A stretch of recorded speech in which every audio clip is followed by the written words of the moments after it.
Katanya mau bikin konten. Oh iya, ini ada apa? Cuma aja. Aduh. Iya ya. Oke, mana alatnya? Oke. Sana sudah diingatkan kerja. Mari kita ajak tur dulu tentang Asri Motor Taman. Yuk, ikut. Iya, kita ke bengkel dulu ya. Ayo, kita lihat ke area bengkel. Nah, ini area bengkelnya Asri Motor Taman. Bisa dilihat. Nah, yuk sekarang ke tempat servisnya. Ini MRA, ada SA.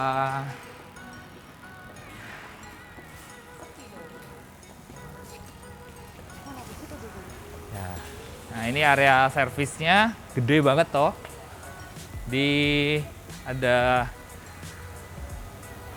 Ada berapa stall ya? Ini banyak, gede banget. Bisa dilihat-lihat.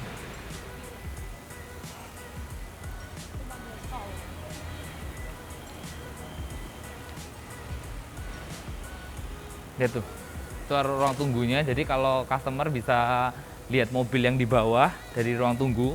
Jadi mereka bisa lihat semua mobilnya yang sedang diperbaikin kayak apa dari ruang tunggu. So kalau penasaran sama ruang tunggunya, ayo ke ruang tunggu.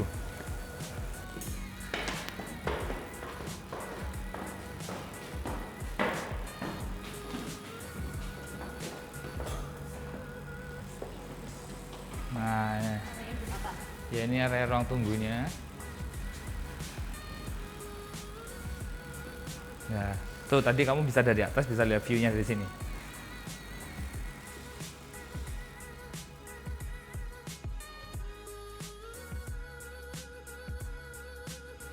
Sekarang yang paling penting namanya dealer mobil, kita lihat showroomnya yuk. Masa dealer mobil nggak liatin showroomnya? Vi.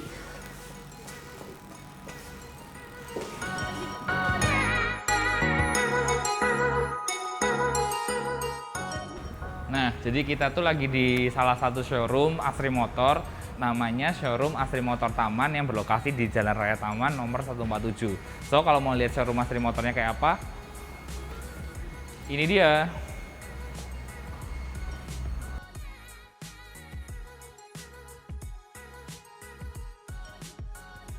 Kita lihat area ruang tunggu VIP.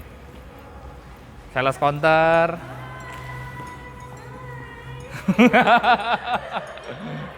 Yuk kenalan sama sales counternya. Kenalin, ini nama maskernya dipakai dulu Bu. Protokol. Ya, ini salah satu yang pakai sales counter. Namanya Erna. Halo. Iya, ini namanya Georgie. Namanya Aulia. Oke, yuk kita ke ruang tunggu yuk.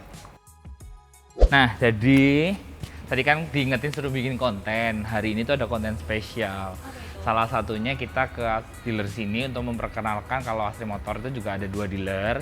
Kita ke satu dealer dulu nih, ke Asri Motor Taman. Tadi kan sudah diajak keliling. Habis ini kita akan pergi ketemu dengan salah satu, apa ya bilangnya ya, narasumber kali ya. Kita salah satu narasumber, kita akan ngobrolin tentang something spesial apalagi di bulan Ramadan ini. Jadi kalau mau tunggu, mau tahu, mau penasaran, mau kepo, ya stay tune di YouTube Asri Motor. Oke, see you.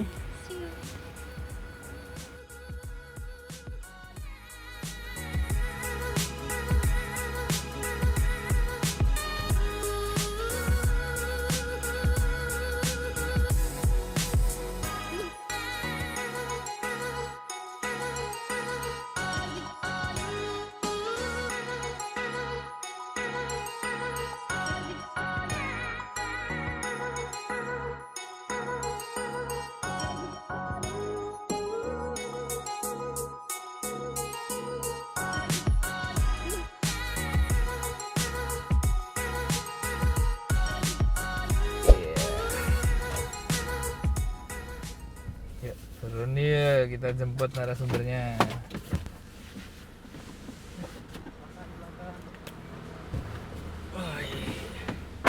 Iya, kita ketemu sama narasumbernya. Protokol kesehatan. Terima kasih. Ya, saya tester dulu. Oke. Oke. Sudah, kita jalan. Hai, ketemu lagi. Ini selamat siang. Iya. Sorry ya, ini episode pertama, jadi kayaknya kalau ada kekurangan, jadi mohon maaf.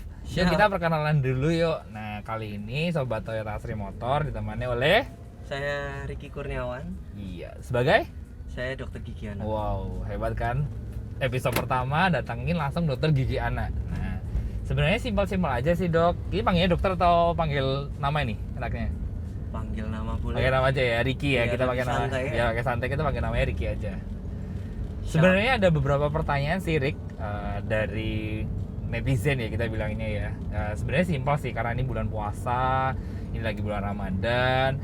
Sebenarnya cara menjaga kesehatan mulut ya ini kompleks sih, nggak kompleks sih, bisa untuk anak, bisa untuk orang dewasa, overall ya. Gimana cara menjaga kesehatan mulut itu pada waktu puasa nih? Kadang soalnya kan ada puasa tuh banyak orang-orang yang bilang kayak nafasnya bau, terus banget itu ya. iya apalagi kayak jam untuk gosok giginya kan berubah atau apa. Nah itu silakan dibantu dijawab. Nah kalau misalnya sikat gigi yang pasti tetap sehari 2 kali. Kalau Oke. dulu mungkin bangunnya lebih siang, sekarang karena habis sahur harus makan dulu. Habis itu kan puasanya dimulai. Jadi jangan lupa sikat gigi setelah makan buat pagi harinya. Malamnya nanti sebelum tidur baru boleh sikat gigi lagi. Oh berarti sikat Jadi at giginya least- tetap 2 kali ya, Betul. bukan berarti dengan adanya puasa sikat giginya cuma sekali loh ya guys. Enggak, tetap 2 kali. Tetap 2 kali ya. Yang perlu diperhatikan yang kedua itu jangan lupa pakai pasta gigi yang ada fluoride-nya, sama sikat gigi itu kalau misalnya udah rusak jangan dipakai terus, karena kalau dipakai terus nanti gusinya bisa bermasalah, bisa melorot, bisa luka, nggak bisa efisien dalam membersihkan sisa makanan di gigi. Oh Gitu. iya. Tapi kalau brand lain kalau mau promote boleh loh ya. Kita tidak sebutin Tidak ada merek. merek. Ya pokoknya pasta gigi yang harus mengandung Fluoride. fluoride. Oke. Oke. Nah terus kedua nih, sebenarnya makan makanan apa sih yang buat rawan banget gigi itu? Kadang tuh orang-orang kan gigi itu menguning, apalagi kalau anak-anak tuh kan cepet banget apa ibaratnya kalau orang sini bilangnya giginya gigis kalau untuk anak-anak yang hitam kayak apa. Nah itu sebenarnya makanan-makanan apa yang harus Yang mana dulu nih? dihindarin Orang tua atau anak lah ya, karena kan anak? dokter gigi kan dokter gigi anak ya, kita lebih ke gimana anak-anak tuh supaya giginya tidak menghitam. Oke, kalau misalnya gigi anak itu banyak masalah yang baru-baru ini terjadi itu fenomena yang namanya black stain. Black stain. Jadi Oke. giginya sebetulnya nggak lubang, cuman warnanya bisa hitam rata gitu di semua gigi. Oh, Itu disemir ya sebetulnya- itu dok? Bukan, Bukan disemir. bukan. Itu bisa jadi karena macam-macam penyebabnya. Sampai hari ini sebetulnya kita nggak bisa memastikan secara pasti, cuman itu bukan lubang gitu. Jadi perawatannya pun cukup sederhana, dia cuma perlu di scaling aja. Terus kalau makanan-makanan yang perlu dihindarin sebetulnya sih pada dasarnya yang manis, lengket, kayak coklat, permen itu dihindarin. Cuman aktivitas anak itu kan kita nggak bisa membatasin ya. Mereka itu kan biasanya gerakannya itu banyak sekali. Mereka jalan ke sana ke sini, yang dilakukan banyak banget. Jadi pembatasannya memang perlu, cuman jangan di apa ya, benar-benar dilarang. Berarti kan Karena mereka seperti di butuh awal lah energi. ya, kita menghimbau untuk mengurangi, bukan Mengurangi, tidak memberikan sama sekali, betul gitu kan? Karena ada beberapa bilang kalau yang berlebihan itu memang Nggak tidak baik, baik, yang iya. kekurangan juga tidak baik. Jadi Cuman catatannya, ya. setiap kali habis makan manis yang lengket-lengket, coklat, permen, kue, kalau bisa giginya disikatin supaya mengurangi resiko giginya berlubang. ya itu betul. Gitu. Berarti kalau setelah makan manis, makan makanan coklat, makan makanan yang lengket, itu diingetin untuk sikat gigi atau kumur air ya minimal. Jadi supaya mengurangi sedikit lah ya. Boleh lah. Takutnya kan nggak tetap mungkin. ngomongnya harus sikat gigi. Iya kan nggak mungkin tuh dok bawa sikat gigi ke mall kemana-mana. Iya. Jadi minimal di kumur air dulu lah ya, baru setelah itu kita sikat gigi. Betul. Oke. Minimal terus- sampai rumah sikat gigi lah. Oke. Terus nih banyak nih sekarang anak-anak, nggak hanya anak-anak kecil ya, anak-anak yang sudah dewasa atau apa tuh pada kayak demam-demam pingin kawat gigi. Sebenarnya Oke. kawat gigi itu perlu nggak sih secara kedokteran ya, kita secara kesehatan ya, karena Iya. banyak orang yang berpikir kalau pakai kawat gigi itu ke estetik secara fashion tuh supaya dibilang kayak wah aku Begini jadi kan anak ya? gaul nih, Iya. semua harus pakai kawat gigi supaya kelihatan, katanya ada orang yang tambah cakep, tambah apa dengan adanya kawat gigi. Nah itu gimana dok? Sebetulnya tergantung. Jadi kita harus melihat dari segi keperluannya apa nih, kebutuhannya apa, keinginannya apa. Kalau dilihat dari kebutuhannya, ketika memang giginya ada yang berantakan, posisi giginya yang orang tuanya dirasa gigi anaknya itu ada yang nggak normal, ya harus segera dikonsultasikan. Paling aman itu dikonsultasikan dulu ke dokter gigi atau ke dokter gigi anak untuk segera melakukan perawatan interseptif supaya gigi anaknya di kemudian hari jauh lebih baik. Satu, yang kedua kebutuhannya lagi, kalau kita lihat sebetulnya dia mengganggu secara profil atau enggak, jadi sampai bermasalah di wajah atau enggak. Nah itu nanti untuk jangka panjangnya kan kita bisa melakukan interseptic ortodontik namanya. Itu juga sama juga supaya wajahnya itu bisa dituntun ke arah yang ideal. Kalau ngelihat tren-trennya aja kan sekarang banyak banget itu yang pakai, apalagi banyak yang disalahgunakan. Apa ya, mereka menggunakan bracketnya itu sampai akhirnya dipasangnya tidak di dokter gigi, sehingga akhirnya malah berdampak sama masalah giginya. Jadi kawat gigi itu bukan fashion tapi sebuah kebutuhan supaya gigi-geliginya itu di kemudian hari tetap terjaga, tetap bagus semuanya, baik secara profil maupun kesehatan giginya sendiri. Karena kalau nggak dijaga itu kasihan juga, kalau giginya berantakan kan resikonya dia berlubang lebih besar. Iya sih, berarti tetap ya kawat gigi itu tetap harus dikonsultasikan dulu. Tidak langsung asal ada uang pasang kawat, ada uang pasang kawat. Iya. Kalau punya uang beli mobil aja. Itu jauh lebih masuk akal kan zaman sekarang ini, apalagi ada PPNBM nih. Oke, lanjut kok jadi promosi. Nah, terakhir nih Dokter Riki. Apalagi puasa-puasa gini, orang kan pasti namanya ada tahan makan, terus ada jam makannya dibatasin atau diatur. Nah, kira-kira makanan-makanan apa yang supaya berguna juga nih buat orang-orang supaya menghindarin bau mulut?